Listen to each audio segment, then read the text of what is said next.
Episode 2, the British comedian Ricky Gervais. Hello and welcome to the School of Duda Intermediate English podcast. If you're looking to develop your English, then there is a free transcript and vocabulary list available for this podcast. Simply go to schoolofduda.com and you can access all the extra content for this episode. I've always had a great fascination and admiration for comedians. I'm fascinated by their ability to make people laugh. How it's possible to make a room full of strangers cry with laughter simply using the power of words. If you think about it, it's an extraordinary gift. I think everyone has the ability to be funny, though some people choose to not always use this ability, and we all certainly could learn how to be more funny. But most people would agree that to be a successful professional comedian, you have to be born with a talent for it. But even that is not enough. Almost every comedian will tell you that professional comedy is a skill that needs to be developed, typically involving thousands of hours of practice. Especially if you're a stand-up comedian. A stand-up comedian is simply someone who performs by standing in front of an audience and telling jokes. For me, it is the purest form of comedy. In the beginning, no matter how funny you are, all comedians bomb at some point. If a comedian bombs, it means that nobody in the audience finds their jokes funny. This can be painful to watch. Because of this, I think it takes a certain kind of courage and fearlessness to go on stage and risk being rejected by the audience. Being a comedian is something that I greatly admire, while accepting that I probably wouldn't be very good at it. It is not that I'm never funny, it's just that I don't have the quick wit that is an essential ability that all good comedians must have. Wit. What is wit? Someone who has wit, or who is witty, has the natural ability for finding the right funny words quickly. A comedian's wit is what saves them if they get a heckler in the audience. A heckler is what you call that annoying person in the audience who starts to interrupt and harass the comedian by shouting abusive comments. If you have wit, it means that you're really quick at thinking up a clever and funny response that puts a stop to the heckler. This is just one reason why I would fail as a stand-up comedian. If anyone started to heckle me, I probably wouldn't know what to say. Eventually, I might think of a clever reply, but no doubt it would be about 5 hours too late. So yes, I love comedy. Obviously, I enjoy a good laugh. Who doesn't? But I also find the comedians themselves fascinating. The way they're able to see the world from a different perspective.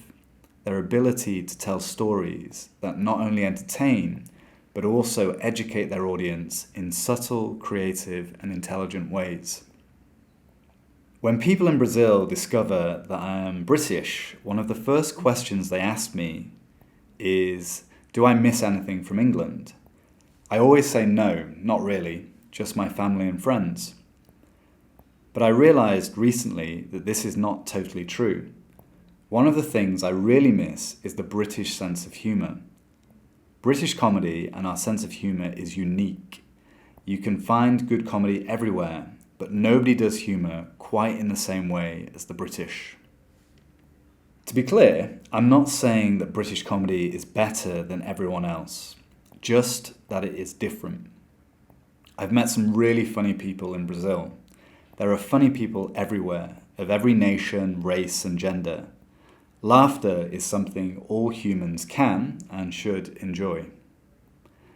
I think the reason I miss the British sense of humour is because it is so integral to the way we express ourselves, communicate and connect with one another. It is an essential part of our national identity. When you grow up inside of any culture, you develop a special attachment to it. This is how I feel about British comedy. But you don't necessarily have to be born in Britain to appreciate our sense of humour. My wife, who is Brazilian, lived in London for many years, and now, after 10 years of living in Brazil, She still asks me constantly if there are any British comedy shows we can watch. I'm not joking, literally almost every night she asks me, are there any new Russell Howard episodes? Russell Howard is a popular comedian in the UK who has his own show called The Russell Howard Hour. It is basically him doing stand-up, talking about British politics, news and culture. I warn you that his style of comedy can be quite childish at times, but I promise that he is a really nice and intelligent guy.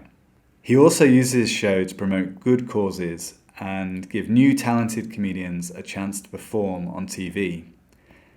If you want to experience more British comedy, then I recommend taking a look at him. So, yes, thanks to the modern miracle that is the internet, thankfully it is possible for me to watch British comedy whenever I want and satisfy my need to connect with British culture, news, gossip, and importantly, our sense of humour. But what is different about British humour? Well, I could give you a long list, but this would require all of the time for this episode. For now, I'll just give you two words: irony and satire. Irony is when you say one thing, but actually you mean the complete opposite. British people, or Brits as we are often called for short, typically say ironic jokes with a straight face. This means they don't smile to make it clear that they are joking, which can be confusing for Americans, never mind other foreigners. Satire involves using humour to criticise someone and make them look ridiculous by exposing their stupidity. It is most commonly used to embarrass people with power, like politicians. Satire is popular in the UK because Brits love taking people down a peg or two. This is a classic British expression. If someone needs to be taken down a peg or two, it means that they need to be humbled because they have become too arrogant. They need to understand that they are not better or more important than everyone else. But instead of trying to explain what British comedy is, perhaps I should just get to the focus of this episode and talk about a true legend of British comedy, Ricky Gervais. If you don't know who Ricky Gervais is, well, he is arguably one of the most loved and successful comedians alive today. Gervais started his stand-up comedy career relatively late in life, around the age of 40. Before this, he attempted, but mostly failed, at a career as a pop star in the 1980s as the singer in a band called Siona Dancing. Gervais spent most of his younger years working a regular 9-to-5 job in an office. A 9-to-5 job simply refers to the typical 8-hour workday in the UK, 9 a.m. in the morning until 5 p.m. in the afternoon. Gervais says that the years he spent working in an office was the inspiration for his first comedy series, and that without this life experience, he would not have been able to write the show. In 2001, Gervais shot to fame with the BBC television mock documentary series The Office. At the time, I was 16 years old, and I clearly remember everyone at school was talking about this new TV show. If you've never seen it, then basically it is a comedy drama series about people working in an ordinary office for a company that sells paper. It was filmed to look like a documentary of a real office, but of course all the people are actors. I don't think anyone had created a show quite like this before. The idea was so original that some people couldn't understand that it was a comedy and actually confused it for a real documentary. Gervais once said, "I'd never tried my hardest at anything before The Office. I put everything into it and I never compromised, and I learned what an amazing feeling not compromising is." Gervais likes to joke that he is lazy, but if you look at how much work he has produced in the last 20 years, it is truly impressive. He's a great example of someone who worked hard on their passion, and the resulting success was phenomenal. Gervais was born in 1961. He was the youngest child and had 3 older siblings. A sibling is a generic word for brother or sister. For example, instead of saying, "I have 1 brother and 2 sisters," alternatively, you can simply say, "I have 3 siblings." He grew up in a poor working class family. he often likes to talk about his humble beginnings in contrast to his life now as a super rich celebrity. Today, Gervais has an estimated net worth of approximately $140 million. He went to university to study philosophy, which makes sense because his comedy often exposes his audience to interesting philosophical ideas. Recently, he even created a podcast series with his friend, the American philosopher Sam Harris. The podcast is called Absolutely Mental. Basically, Gervais asks big philosophical questions and Sam tries to answer them. The result is both extremely funny and very insightful. By insightful, I mean they enable you to have a deeper understanding of these subjects. I'll leave a link on my website to a free episode of Absolutely Mental in case you're interested in listening to this. It was at university where Gervais met his girlfriend Jane, and they have now been together for 40 years. These days, they live in a mansion next to the park in Hampstead Heath. A mansion is what we call a house that is really big and impressive. Gervais jokes that originally the house had 20 bedrooms, but after he bought it, he had all the walls knocked down so that now there is only one big bedroom. According to him, this is to stop his unwanted family relatives from trying to stay for too long. Hampstead Heath is one of the wealthiest and most beautiful neighbourhoods in North London, but it wasn't always this way. Before all of the success, the couple used to live above a London brothel, and they were so poor that they couldn't afford heating. FYI, for your information, a brothel is a place where prostitutes work. Gervais's mansion also includes its own gym, but he says that the only reason he does exercise is to try to live longer so that he can eat more cheese and drink more wine. He often makes jokes about himself being fat.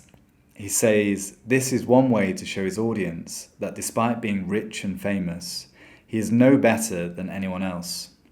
In his words, he is still a lazy, fat slob. A slob is someone who is typically lazy with low standards of cleanliness. You might call someone who is too lazy to wash their clothes or to clean their house a slob. Journalists often ask if becoming so rich makes it difficult for him to understand the reality of ordinary people. If anyone asks if he knows how much a pint of milk costs, Gervais's response is, I don't know, here's £1, go to the shop and buy me one. To appreciate this joke, you need to know that £1 is a slang way to say £1,000. This is a classic Ricky Gervais joke where he pretends to be ignorant, rude and insensitive, but the audience understands that he is just joking. Gervais says that one of the things that makes him most angry is cruelty towards animals. He often uses his fame to raise awareness and money for causes that protect animals. Showing respect and kindness towards animals was an important part of his family's values. Once, a policeman brought Gervais's brother, Bob, home from the park and informed his mum that he had punched a man in the face. Gervais said his mum was horrified until she asked him, "Did you beat up a man in the park?" Gervais's brother replied, "Yeah, he kicked the dog." And his mum said, "Oh, all right." Gervais says he could never tolerate or understand people hurting innocent animals.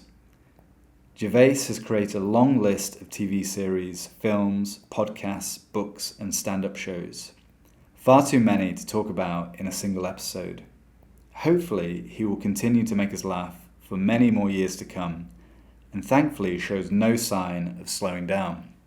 His most recent TV series on Netflix, Afterlife, officially became the most watched British comedy of the decade with an audience of nearly 100 million people.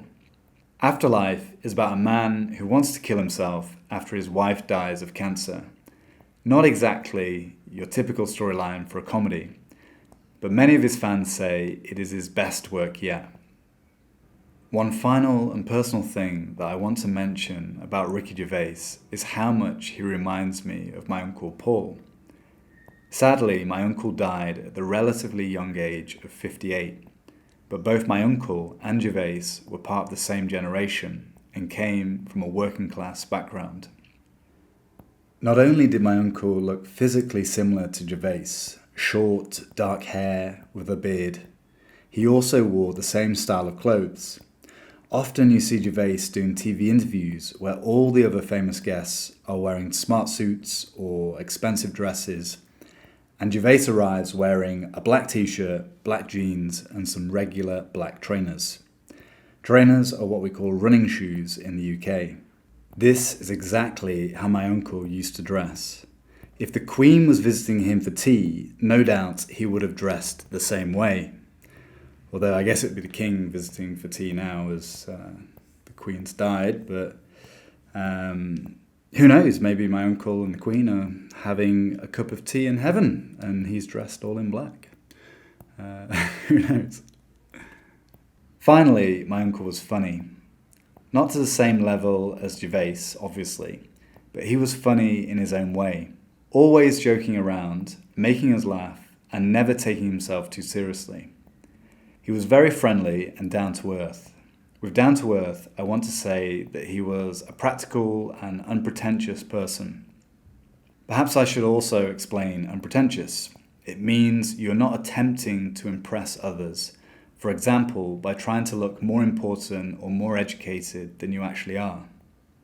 I think considering Ricky Gervais is a super rich, talented and successful international movie star, he still seems to be a humble, friendly and down-to-earth guy. Some of the most important life lessons I ever learned were from the time I spent with my Uncle Paul. In a similar way, I think listening to Ricky Gervais is not only good for a laugh, but there is also a lot of wisdom that can be found in the thoughts and life experiences he shares. And I don't mean it is okay to punch someone in the face if they kick a dog. Violence is never the answer. But listen carefully to the messages behind the jokes and you'll find intelligence and kindness that is quite profound. Okay, so once again, we've reached the end. If you'd like to learn more about Ricky Gervais, then I have a video course called Legends of Comedy that I created with my British friend Dave. We discuss the lives and work of 4 legendary comedians, starting with Ricky Gervais, then Jerry Seinfeld, Robin Williams and Jim Carrey. The aim of this course is to develop your English skills while discovering what we can learn from these comedians. If this sounds interesting, then you can become a student of School of Duda. For the same price as a glass of wine, you can buy a monthly subscription which gives you access to all of my English courses, including the Legends of Comedy course. And I'll be adding new courses every month. Don't forget that there is a free transcript and vocabulary list for this podcast available at schoolofduda.com. If there are words you don't understand, then I recommend listening to this episode again while reading the transcript. So, what do you think of Ricky Gervais? Do you think we can learn anything from comedians? Do you have any other favourite comedians? If you would like to practice your writing skills, then why not leave me a comment on my website under this podcast episode or on School of Duda's Instagram or YouTube profile. If you found this podcast interesting, then please help spread the word by sharing it with a friend. Also, you could be one of the first people to leave me a review on Spotify, Apple Podcasts, or wherever you like to listen. Okay, thank you once again for listening, and I look forward to talking to you in the next episode. Until next time.